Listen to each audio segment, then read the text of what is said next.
तुम्ही जर या उन्हाळ्यामध्ये नाचणीचे आंबील बनवणार नसाल तर हा व्हिडिओ नक्की बघा। पारंपरिक पद्धतीने बनलेले हे नाचणीचे आंबील म्हणजे शरीराला थंडावा देणारा अमृतच। नाचणीचं पीठ 1 वाटी घेतलंय। यामध्ये पाणी घालून गुठळ्या होणार नाहीत अशा प्रकारे व्यवस्थित मिक्स करायचं आहे।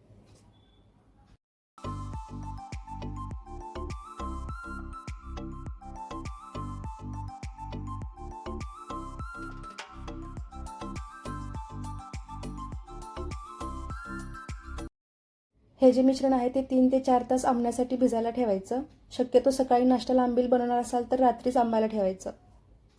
नाचणीचे पीठ असे भिजवून घेतल्यामुळे आंबील पचायला हलकं होतं। दही आहे ते मी घरीच बनवले।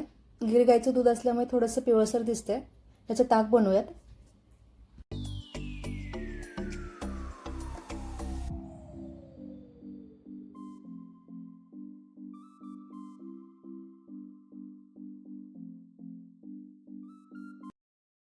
पाणी घालून ताक चांगलं रवीने घोळून घेतलं। ताक दुधासारखं पातळ बनवून घ्यायचं।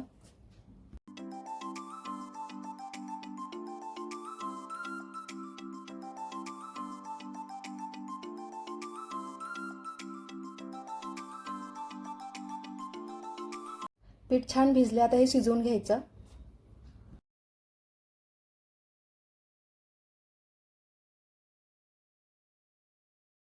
पातेल्यामध्ये पाणी उकळायला ठेवायचं।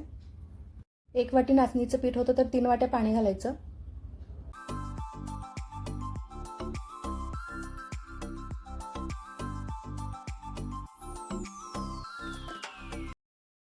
यामध्ये ठेचलेला लसूण आणि चवीनुसार मीठ घालायचं।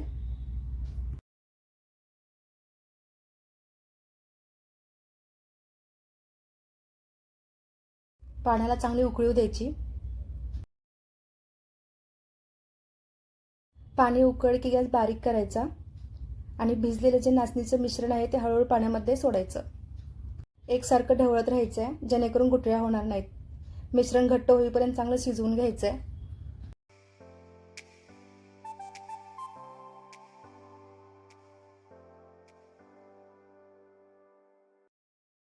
पीठ छान शिजलंय, आता याला थंड करून घ्यायचं।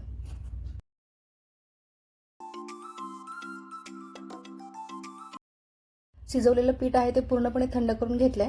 आता याच्यामध्ये ताक घालायचं। ताक किंचित आंबट पाहिजे म्हणजे आंबील चवीला छान लागतं।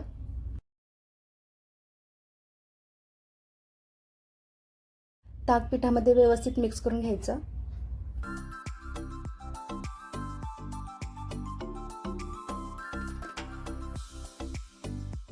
ताक पिठामध्ये व्यवस्थित मिक्स करून घेतल्यानंतर 1 चमचा जिरे पावडर आणि कोथिंबीर घालायची।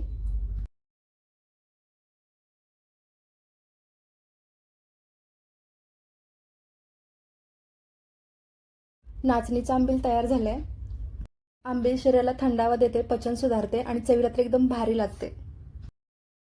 तुम्हीही नक्की बनवा। व्हिडिओ आवडला असेल तर व्हिडिओला लाईक करा, शेअर करा। चॅनलला अजून सबस्क्राईब केलं नसेल तर प्लीज सबस्क्राईब करा। व्हिडिओ पूर्ण पाहिल्याबद्दल मनापासून धन्यवाद।